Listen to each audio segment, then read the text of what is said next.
로마서 3장 16절, 17절 오늘 본문 말씀 찾으신 줄 알고 읽겠습니다.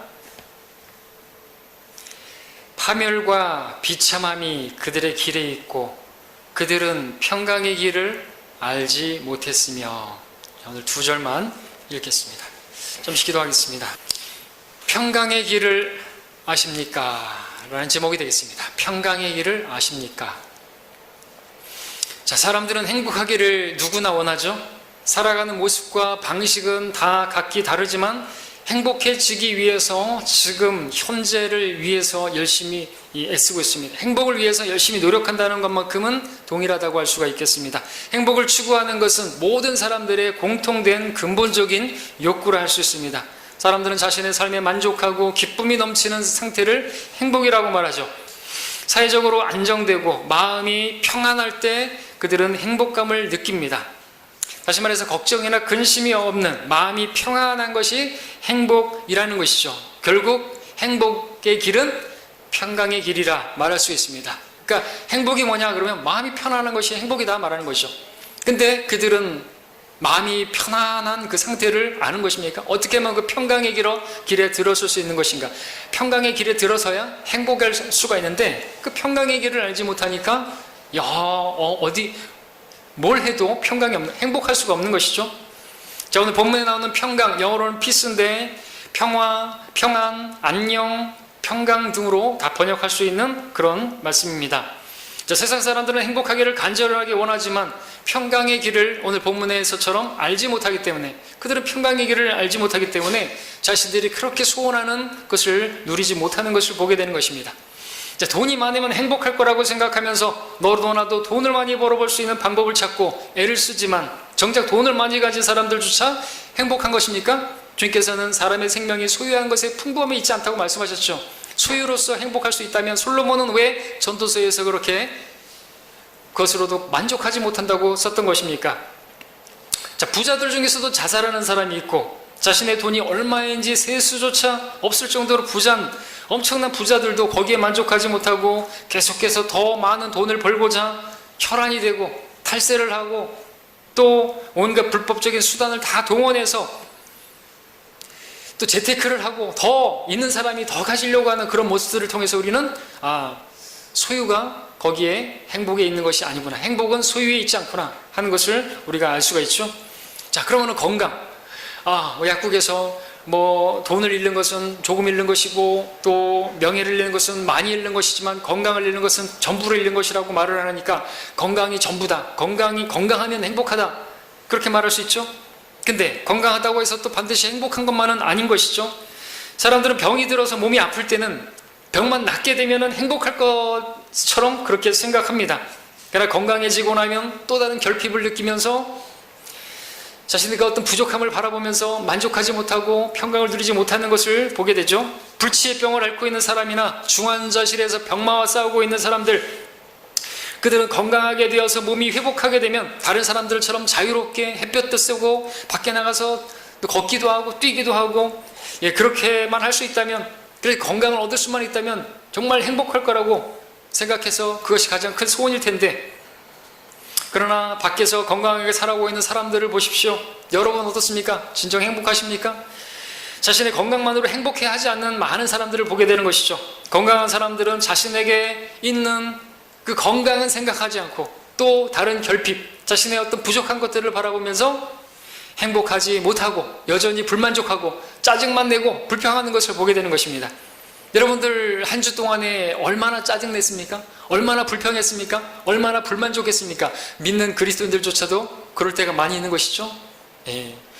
세상 사람들뿐만 아니라 그리스도인들도 여전히 평강의 길을 알지 못하기 때문에 마음이 편안하지 않으니까 오히려 마음이 또 불안하기도 하고 두렵기도 하고 그런 마음으로 시간들을 많이 보내는 것을 보게 되는 것이죠. 자, 또 사람들이 추구하는 명예나 권력을 소유하고 또 자신의 그 꿈을 성취한다고 해서, 자아 성취를 한다고 해서 행복한 것도 아니라는 것을 알 수가 있습니다. 왜냐하면 자신의 소원을 이룬 사람들, 거기에 만족하지 못하고 또 다른 것에 도전을 하고 어떤 거에 우승을 하면 그것으로 만족합니까? 아니죠. 또 다른 뭐에 또 도전하고 더 높은 것을 향해서 옛날에 히딩크가 어디 몇 강까지 갔는데, 나는 아직도 배고프다. 그 정도 우승했으면 될 만도 한데, 사람들은 결승까지 가고, 그 나라가 월드컵 우승하고, 그럼 만족한 것이에요? 그러면 행복한 것입니까? 또 다른 컵을 또 위해서 가겠죠. 그 컵을 위해서. 막상 자신이 꿈꾸던 목표에 도달하고 나면요, 그것을 자신의 만족으로 여기지 않고 또 다른 부족함을 느끼는 것이죠. 풍요 속의 빈곤이라는 말처럼 풍족한 것이 많을수록 오히려 그런 사람들은 또 결핍을 느끼는 것입니다. 그래서 어떤 철학자들은 이 세상에서 진정한 만족이나 완전한 행복 같은 것은 없고, 다만 행복을 얻으려고 추구하는 그 노력 자체가 행복이라고 말하면서 스스로를 위로하는 사람들도 있는 것이죠. 그러나 그 자체가 행복은 아닌 것입니다. 왜? 거기에는 역시나 평강이 없기 때문에 그렇습니다. 그들은 평강이 없습니다. 하이데커라고 하는 철학자는 한 철학 용어를 만들어냈는데, 이 막연한 불안감이라는 용어를 만들어냈죠. 사람들은 누구에게나 이 불안감이 있다는 것입니다. 알 수 없는 불안감이 있다는 것이죠. 풍요 속에서도 빈곤인 것처럼, 다 잘 되는데, 돈이 없어서 불안한 것은 막연한 불안감이 아니죠. 건강이 안 좋아서 불안한 것은 그건 막연한 불안감이 아닌 것입니다. 근데 건강도 하고 돈도 있고 하는 일 잘 되고 자식들도 문제 없고 다 문제가 없는데도 불구하고 사람들에게는 그 깊은 곳에서부터 우러나오는 어떤 그 불안감이 계속해서 솟아오르고 있다라는, 그것을 정의하기를 막연한 불안감이라고 정의하고 있습니다. 그게 있는 것이죠. 자, 그 철학자가 그렇게 말한 것은 알 수 없는 불안감, 그 원인 모를 불안감 얘기하지만, 그들이 성경을 모르기 때문에, 그들이 평강의 길을 알지 못하기 때문에 그들은 그 불안감을 가지고 있는 것입니다. 성경에는 그 불안감이 왜 있는지 답을 보여주고 있는데, 그 불안감의 원인은 뭐냐니까 죄 때문이라고 말하고 있습니다.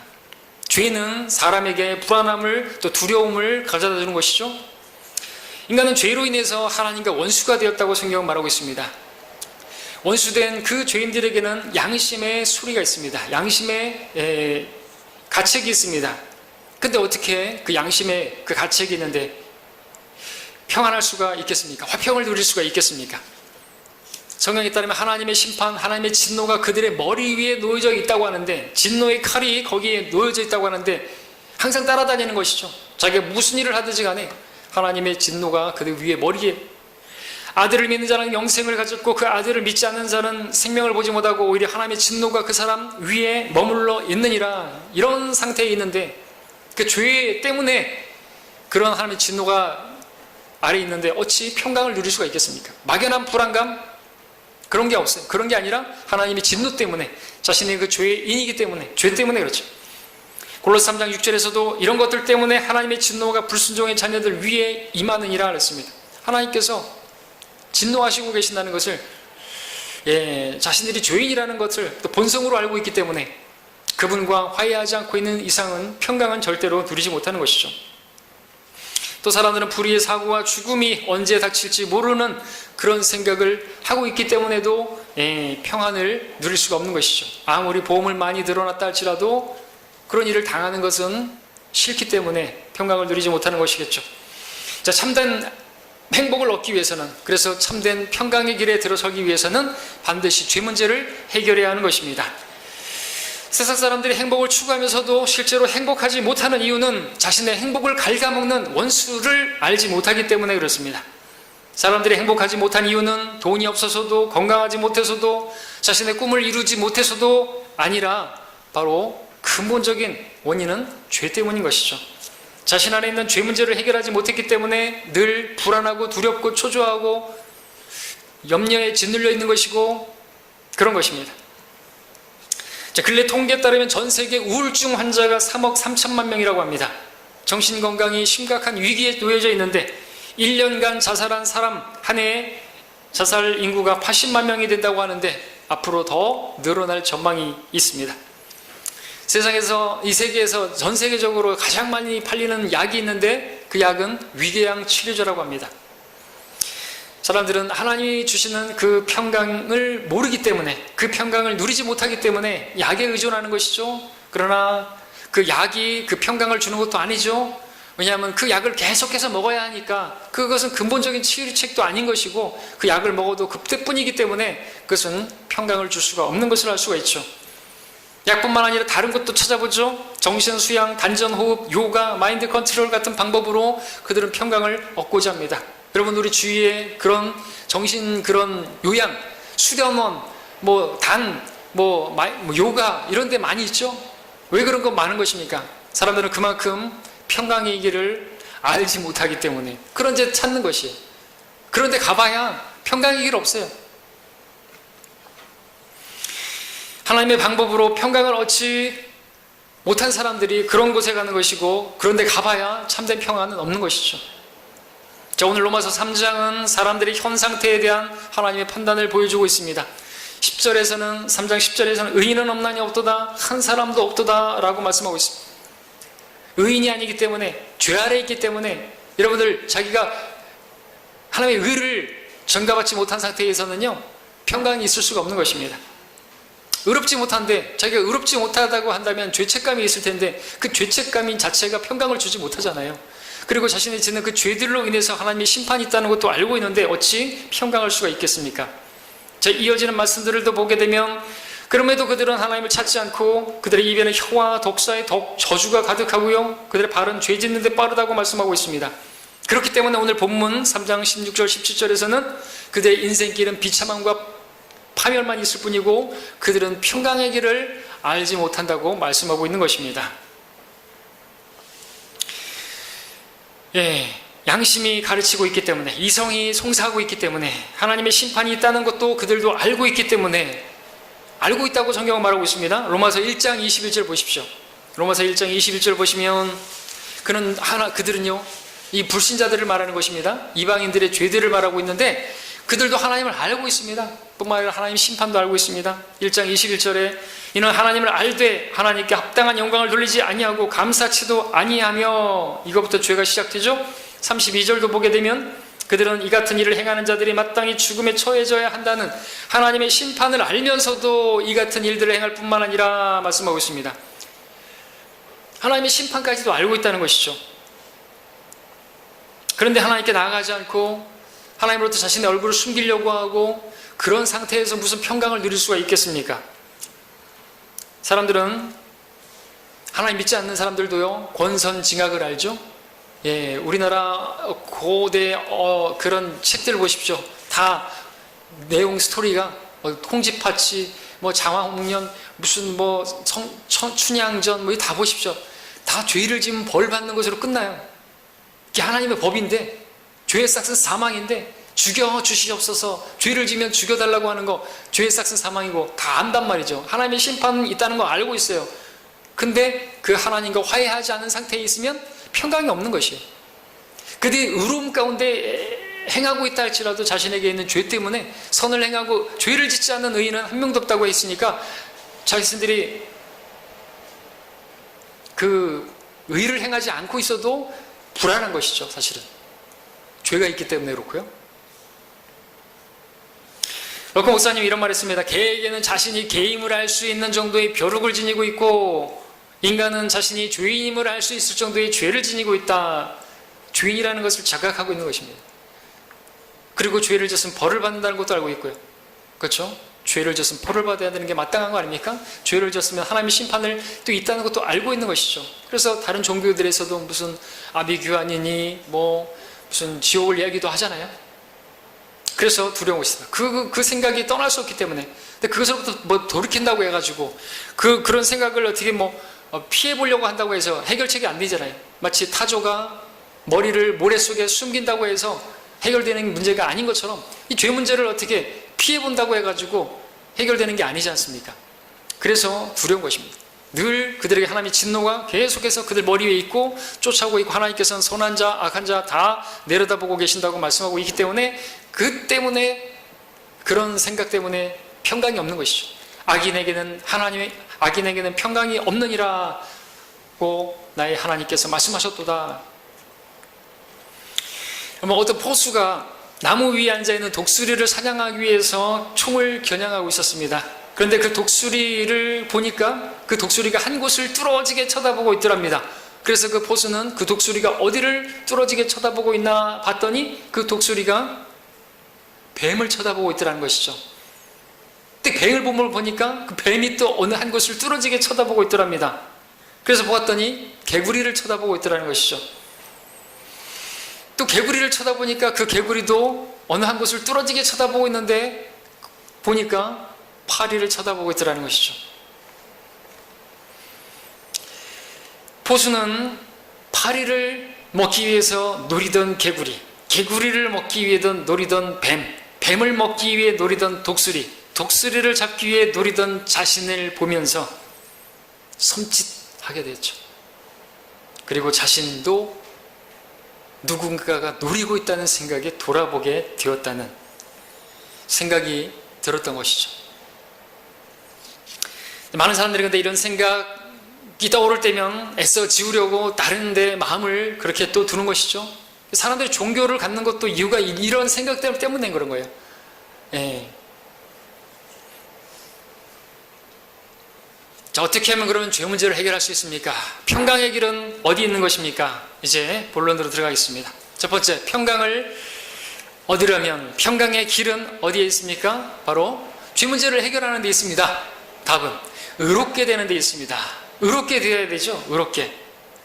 자신이 의롭게 행하고 있지 않으면요, 의롭지 못하면요, 의롭다고 칭함을 받지 못하면 절대로 평안을 누릴 수 없는 것입니다. 자, 사람들은 모두 죄를 범했고 하나님의 영광에 이르지 못했습니다. 하나님의 영광에 이르지 못했기 때문에,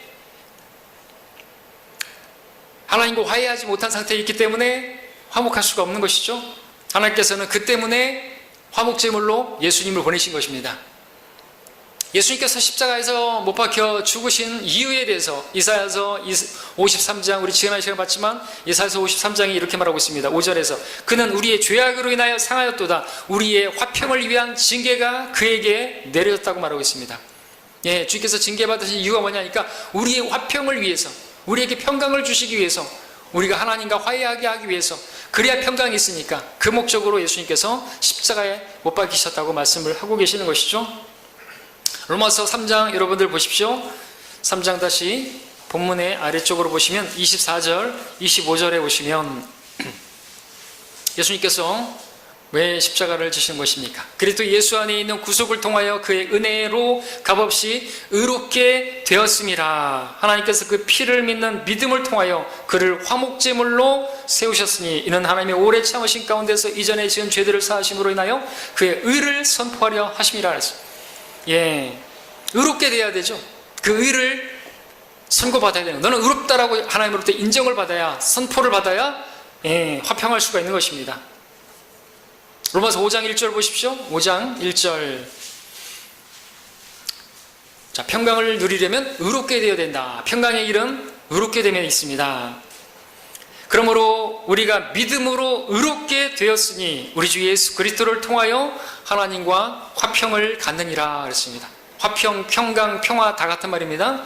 예, 하나님과 화평하게 되어야 진정 평강이 임하는 것이에요. 사람들이 아무리 돈이 많고 건강해도요, 평강이 없는 건 하나님과 지금 자신이 죄로 인해서 원수관계에 있기 때문에, 그 인식 때문에, 양심이 증가하고 이성이 성사하고 있기 때문에, 심판을 알고 있기 때문에 평강을 누릴 수가 없는데, 화목제물로 보내신 예수 그리스도를 통해서 그분을 구세주로 받아들이면 믿음으로 의롭게 될 때, 그리고 하나님께서 믿는 자에게 의를 주신다는 이 말씀을 받아들일 때 진정 화평을 누리게 되는 것이죠.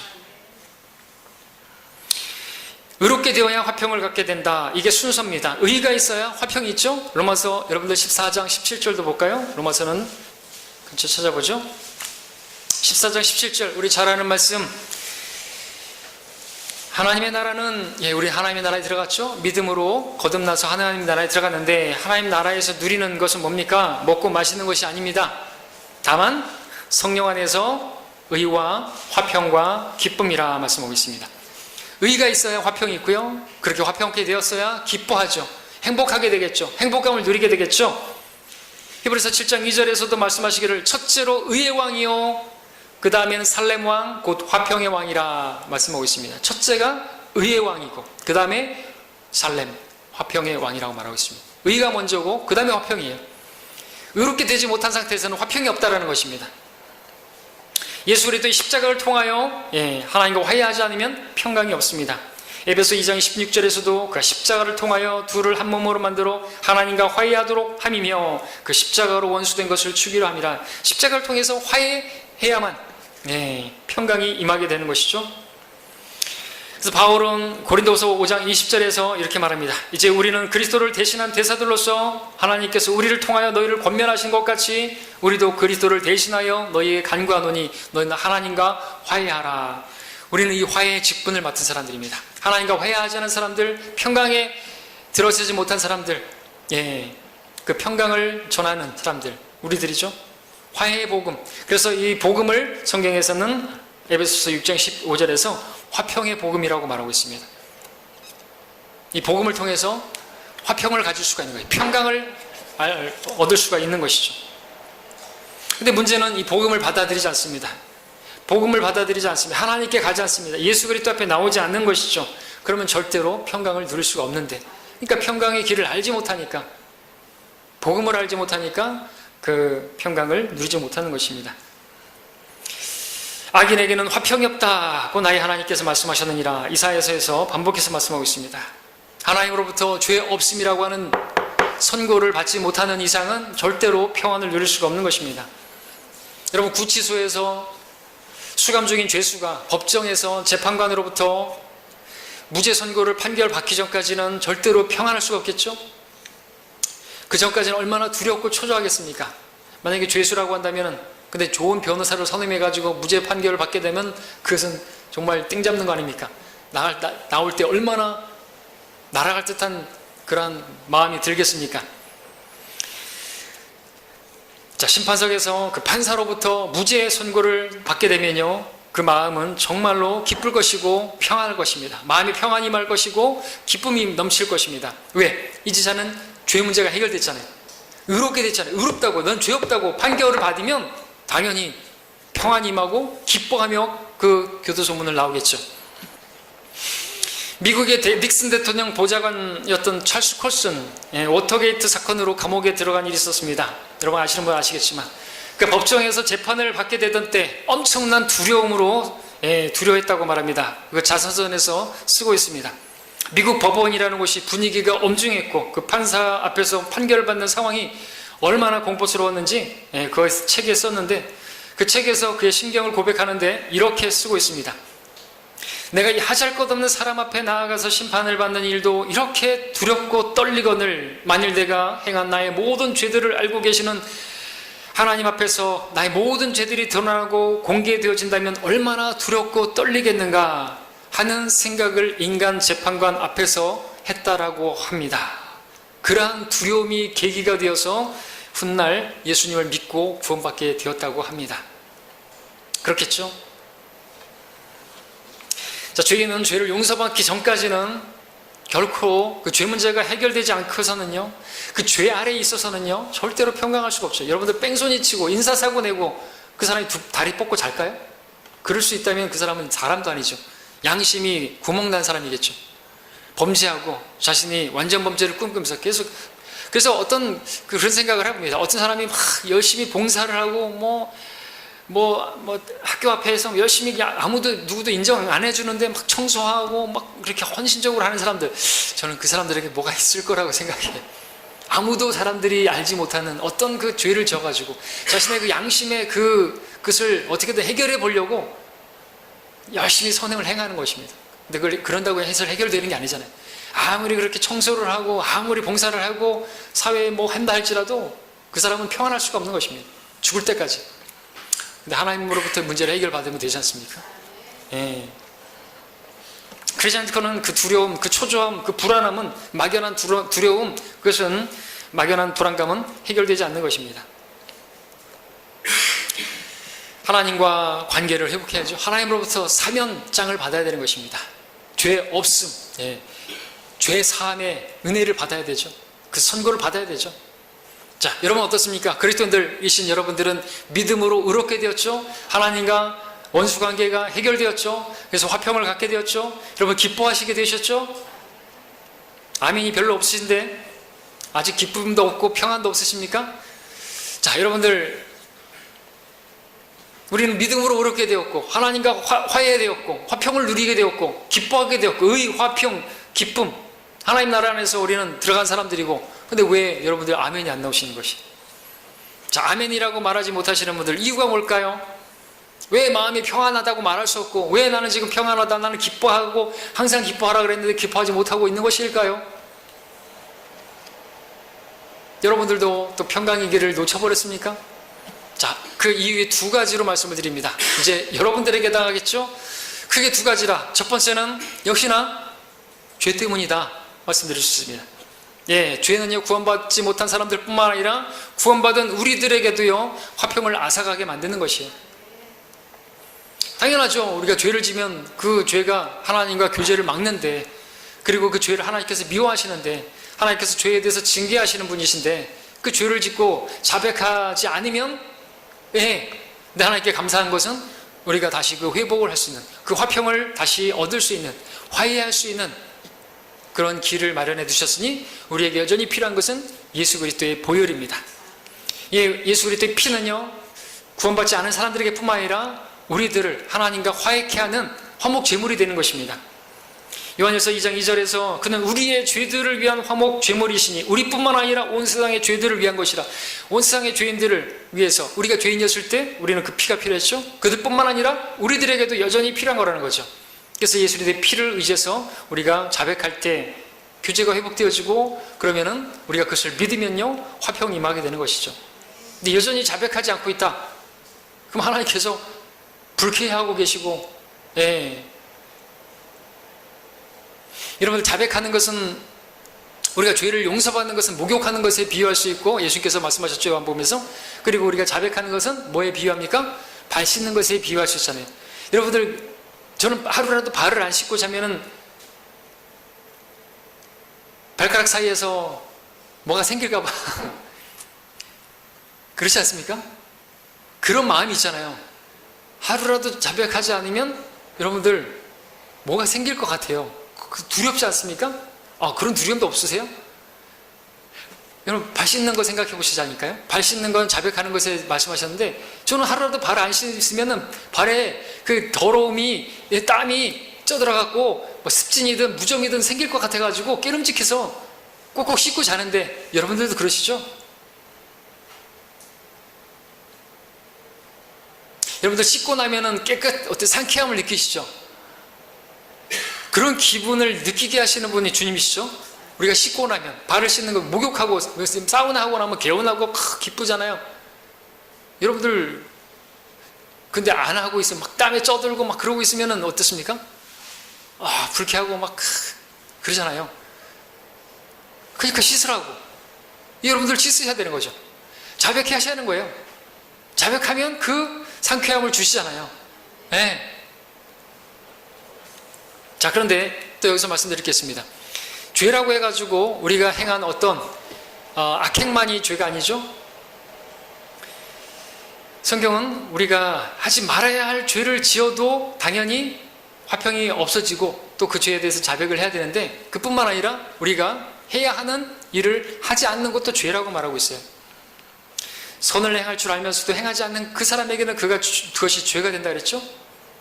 그러니까 죄를 짓지 않는 것뿐만 아니라 여러분들이 의를 행할 줄 알면서도 의를 행해야 되는데 그 의를 행하지 않고 있어도 하나님의 평강은 없습니다. 맞습니까? 맞습니다. 여러분들, 의롭게 되어야 하고 우리는 의롭게 됐습니다. 근데 의롭게 된 우리가 또 의를 행해야 된다고 말하고 있는데, 그 의를 행하지 않고 있는 상태는 불순종이고, 불순종의 자녀들 안에 역사하는 영을 또 따라 행할 수가 있는 것이고, 불순종의 자들이 하나님 진노가 임한다 그랬는데, 우리에게는 하나님의 또 우리 안에 성령께서 계시잖아요. 성령님이 슬퍼하시잖아요. 신음하시잖아요. 육신과 성령이 다툽니다. 하나님께서 이것을 하기 원하시는데 나는 이걸 하지 않으려고 해요. 하나님께서 어디 가라고 말씀하시는데 거길 가지 않고 있어요. 이번에 뭐 수련회가 있는데 거기 갈 수 있는데 너 왜 안 가려고 하느냐. 갈 수 있고 건강하고 뭐 여건되고 다 되는데 안 가려고 하고 있으면은 여러분들 평강이 없습니다. 맞습니까? 그렇죠. 하나님과 지금 다투고 있는데, 성령님과 전쟁을 치르고 있는데, 성령님과 다투고 있는데, 전쟁 중인데 어떻게 평화가 있겠어요? 평안이 있겠어요? 어떻게 전쟁 중에 기쁨이 있겠어요? 오늘 성경에서, 오늘 설교에서 제일 중요한 부분입니다. 혹시 여러분들 마음에 평안이 없는 이유가 여기 있는지 한번 돌아보십시오. 여러분, 의를 행하지 않으면요, 그조차도 평강을 잃어버리는 것이. 왜? 그 자체가 우리의 어떤 환경적인 것 때문에 있겠지만, 내가 하나님께서 내 안에 계시기 때문에 나를 인도하시는데 거기에 자꾸만 불순종하고 있고, 따라가지 않고 있으면요, 평강이라는 게 있을 수가 없어요. 그리스도인들에게는. 어디를 가야 되는데 가지를 않고 있어요. 오늘 같은 날 예배 드려야 되는데 예배를 드리지 않는다. 평강이 있을까요? 오늘 같은 날 산으로 들러, 날씨도 이제 겠겠다, 놀러 가자. 놀러 가서 정말 평안할까요? 그 사람 구원받지 않은 사람이겠죠. 마찬가지입니다. 그래서 하나님의 나라는 먹고 마시는 거 아니라 성령 안에서 의와 화평과 기쁨인 것이 여전히 우리에게도 동일한 것입니다. 성령께서 우리 안에서 역사하실 때, 그 의로운 일을 행하도록 하실 때 우리가 행하잖아요. 그러면은 그 씻었을 때, 발 씻었을 때 그 상쾌함처럼 의를 행했을 때 여러분들 그 기분 아시잖아요. 즐거움, 그 기쁨, 화평 누리게 되는 것이에요. 화평하지 못하신 분 계십니까? 기쁨을 잃어버리신 분 계십니까? 의를 행해 보십시오. 주님 안에 거하시고 성령 안에서 의롭게 행해 보십시오. 주님께서 하라고 하신 그 일, 여러분들 지금 막말로 개기고 있는 그 일을 여러분들 한번 순종해 보시라니까요. 그러면 완전한 화평을 주시는 거예요. 기쁨 주십니다. 거기에 기쁨이 있고 거기에 화평이 있어요. 의의가 없으면, 우리에게 여전히 의의가 없으면요, 의를 행하지 않으면요, 하나님께서 하라고 하신 그 일을 하지 않으면요, 여러분들 평강이 없는 것이에요. 그것을 놓치지 마시기 바랍니다. 믿지 않는 사람뿐만 아니라 우리도 마찬가지라는 것이죠. 자, 우리에게 이 평강 얘기하고 있는데, 난 평강 그런 거 필요 없어도 괜찮아, 그렇게 생각하시는 분 있을지 모르겠지만, 이 평강은 정말 중요한 것이에요. 평강이 곧 행복의 길이거든요. 마음이 평안하지 않은데 난 행복하지 않아도 돼, 그러면서 살 수 있는 사람 없어요. 사람들은 누구나 다 행복을 위해서, 현재를 미래의 행복을 위해서 열심히 애쓰고 수고하잖아요. 행복하지 않아도 그냥 그 상태에서 만족하면서 사는 사람 없어요. 행복하기 위해서 막 애를 쓰지 않습니까? 성경에서 이 행복을 주는 이 평강이 얼마나 중요한 것인가. 그리스도인들에게 쓴 사도 바울의 서신서는 매 시작에 인사말이 뭘로 시작하죠? 은혜와 평강이 너에게 있을지. 마지막에도 평강을 이야기합니다. 평강이 얼마나 중요합니까? 예수님께서 부활하시고 나서 제자들에게 첫 번째 하는 말씀이 뭡니까? 너에게 평강이 있을지어다. 평강이 우리에게 얼마나 필요합니까? 그런데도 평강 뭐 없어도 된다고요? 네. 그럼 뭐 의롭게 행하지 않아도 되겠죠. 그럼 뭐 의롭게 행하지 않고도 여러분들이 행복할 수 있다. 그럼 그렇게 사시라는 것이죠. 근데 그렇게 절대로 할 수 없습니다. 난 구원 받았는데 죄 문제가 해결되었다고 해서 다 평강을 누리는 건 아닌 것이에요. 우리가 죄를 자백했다고 해서 그것으로 끝나는 게 아니에요. 의를 행해야 되는 거죠. 의가 있어야 화평이 있고 기쁨이 있다는 것을 여러분들 아실 수 있기 바랍니다. 두 번째입니다. 두 번째, 우리가 화평을 잃어버리는 이유는요, 이제 환경적인 요인 때문이다 말할 수 있습니다. 첫 번째는 내적인 요인이라고 한다면, 두 번째는 환경적인 요인. 자, 이때 필요한 건 뭡니까? 우리가 이 세상에 있지만 우리가 주님 안에 있으면 됩니다. 그리고 주님을 신뢰하는 전적인 신뢰가 있을 때 우리는 화평할 수 있습니다. 우리 이사야서 말씀을 함께 찾아보죠. 이사야서 26장 3절입니다.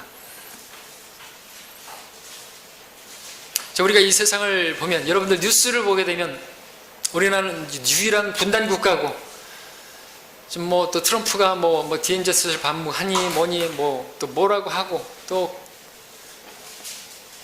집회를 하고 반대하고 막 시끄럽고, 북한은 핵을 포기하니 안 하니, 여러분들 북한이 핵 문제가 뭐 어떻고, 그런 거 보게 되면 평안을 잃어버릴 수도 있을지 모르겠지만, 그런 환경적인 요인들이 우리 그리스도인들의 화평을 또 잃어버리게 하지 않을 수 있습니다. 그렇죠? 주님 안에 거하면, 주님을 신뢰하면. 이사야서 26장 3절, 주께서는 마음을 주께 의탁하는 사람을 완전한 화평 속에 지키시리니 이는 그 사람이 주를 의뢰함이니이다. 주께서는 자신을 믿고 의뢰하는 사람들에게 완전한 화평을 주시는 것입니다. 그 사람이 진짜 화평을 누리는 것이죠. 온 우주의 주인이시고 모든 것을 관장하시는 분이시고 나의 모든 일들을 주관하시는 분이시고, 그렇죠? 참새 한 마리도 땅에 떨어지는 거 하나님 허락하시면 않으면 안 되는데 예, 어떤 일들을 나에게 어떤 목적이 있으시니까 이제 그런 것들도 믿고, 그렇죠? 그런다면 당장에 이 일로 인해서 화평을 잃어버리지 않겠죠? 하나님께서 모든 일을 합력해서 선을 이루실 줄 믿는다면 그런 일 앞에 막 두려워 떠는 게 아니라 더 좋은 것을 주실 것이야. 예, 하나님을 신뢰하는 것이에요. 그리고 그 모든 문제를 하나님께 의탁하게 되면 그 사람은 완전한 화평을 주십니다. 이사야서 30장 15절도 볼까요? 30장 15절. 주 하나님 곧 이스라엘의 거룩하신 분이 이같이 말하노라. 너희가 돌이켜서 쉬면 구원을 받을 것이요 조용히 함과 신뢰함 안에서 너희의 힘이 있을 것이나 너희가 원치 아니하고. 이게 우리의 문제죠. 돌이켜서 내가 하려고 하는, 내가 막 아둥바둥거리는 그런 것에서 돌이켜서 주님 안에서 쉬면, 주님께 맡기면 하나님께서 우리에게 힘을 주시고 또 쉼도 주시고 안식을 주시는데 자꾸만 원치 않는 것이, 내가 해보려고 하고 맡기질 않으니까 평강이 없죠. 자, 주님을 신뢰하게 되면요, 아무리 어렵고 또 두려운 상황에 놓인다 할지라도요, 완전한 화평을 하나님께서 주실 수가 있으십니다. 여러분, 사자 굴 속에 던져졌던 다니엘을 생각해 보십시오. 그가 두려움에 떨었을까요? 그렇지 않습니다. 하나님께서 완전한 화평으로 지켜주셨고 또 완전하게 보호해 주셨죠. 그의 믿음이 또 그런 승리를 주었겠죠. 불타는 용광로에 던져졌던 사드락과 메삭과 아벳느고, 그들이 공포에 떨리면서 그렇게 던져졌을까요? 그들은 그 환경 가운데서도요, 그 두려운 환경에서도요, 담대하게 그렇게 왕에게 선포했고 또 그렇게 던져졌을 것입니다. 여러분, 스테판 죽이려고 하는 그 회중 앞에서 두려워했을까요?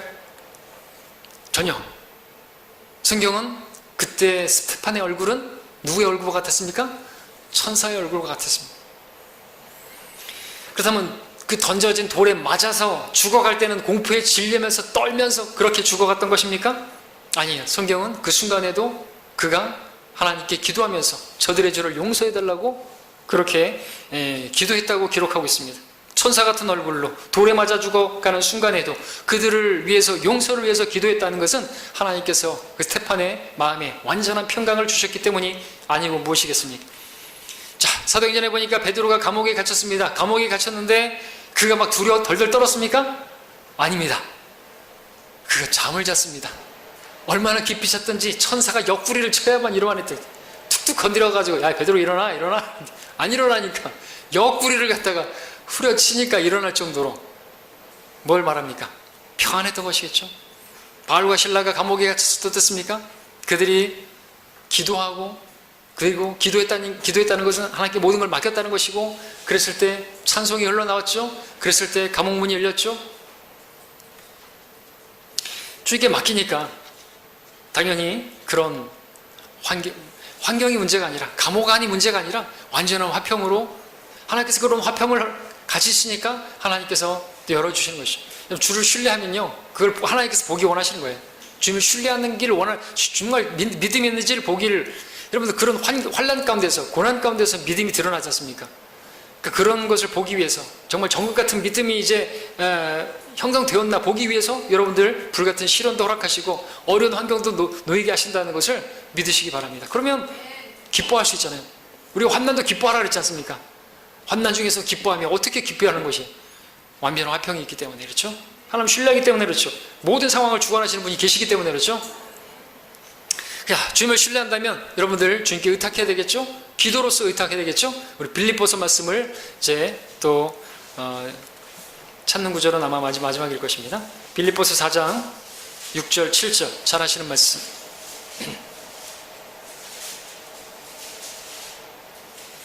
주님을 신뢰한다면 뭘 해야 됩니까? 기도해야 되겠죠.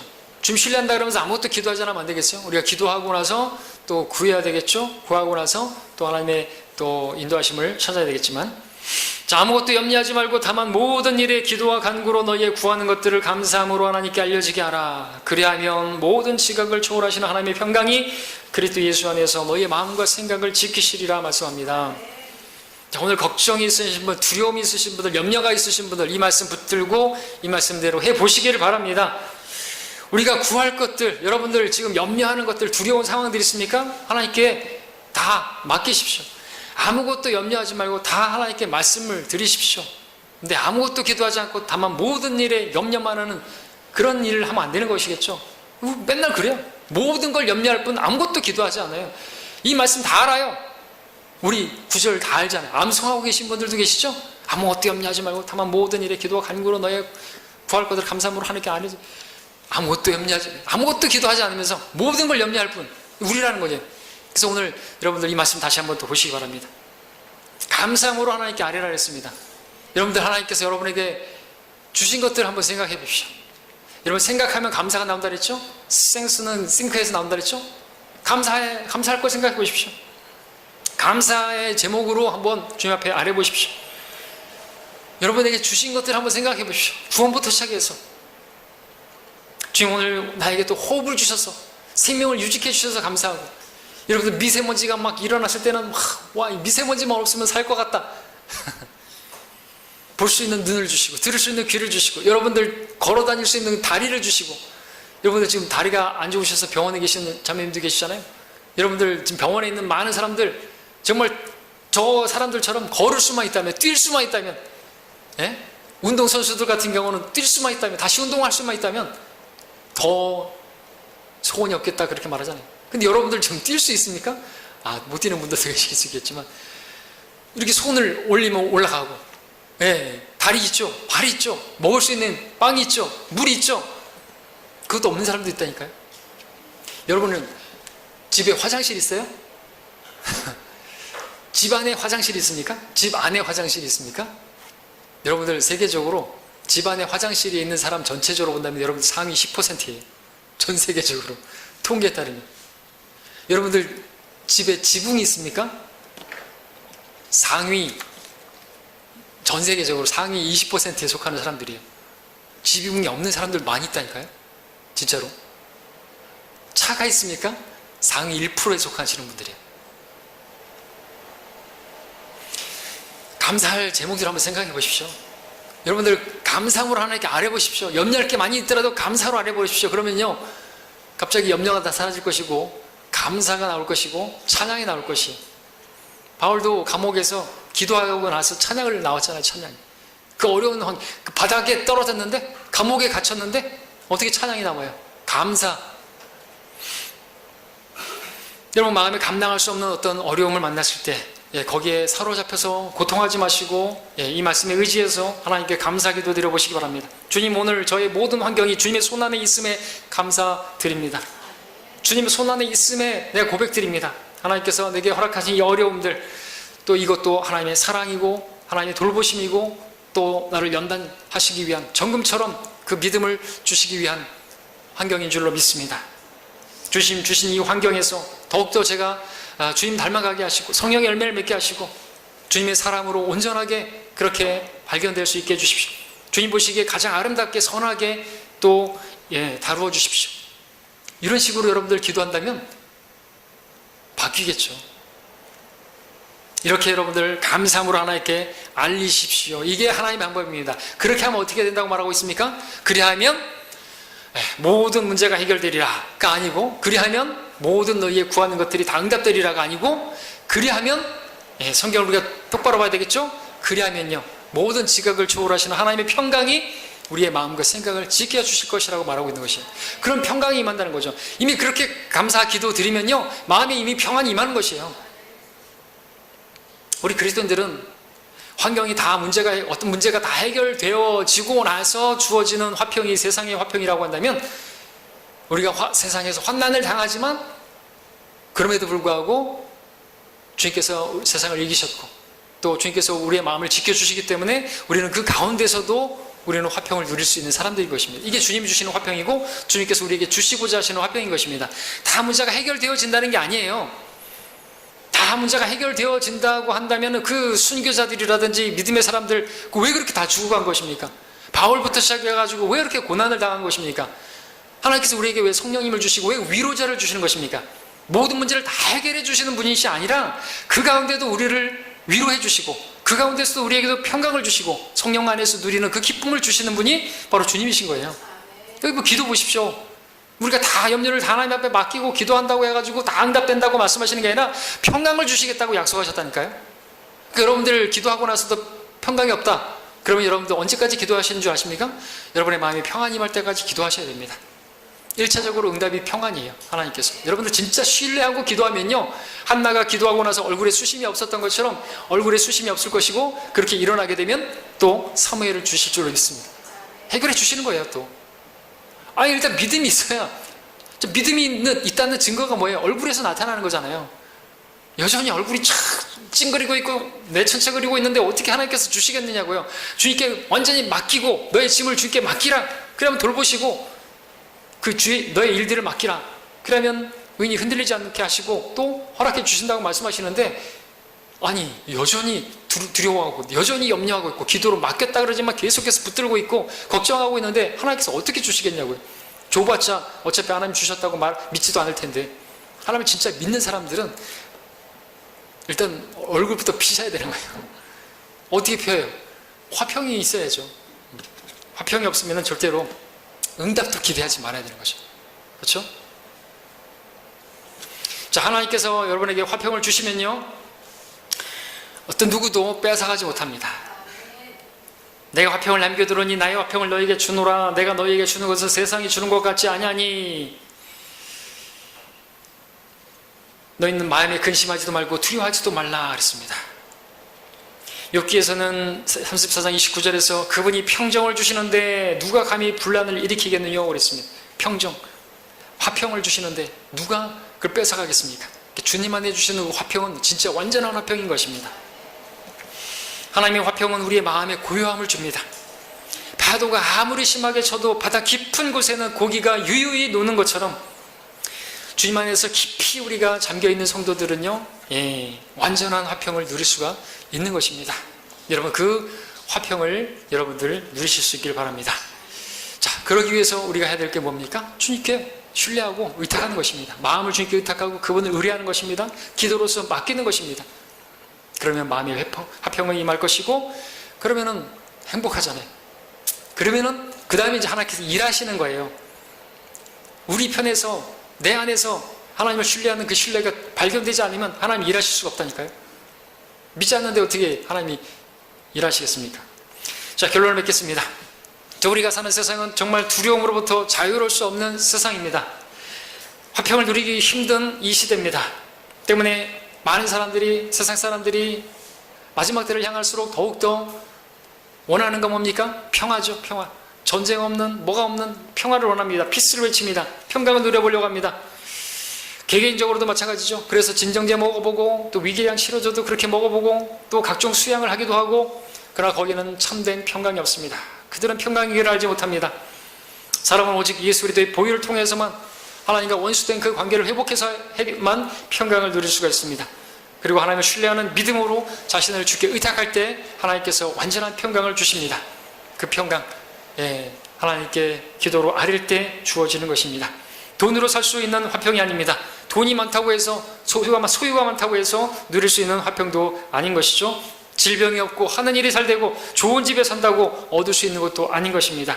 그 화평은 우리 지각을 초월하시는 하나님께서 주시는 화평인 것입니다. 자, 오늘 화평의 길을 알지 못하시는 분들이 계셨다면 오늘 말씀을 들으시고 이 화평의 길로 인도하시는 그 길이신 주님을 여러분들 따르시길 바랍니다. 오늘 말씀을 따르심으로 화평을 누리시고 여러분들 다 행복하시기를 바랍니다. 기도하겠습니다.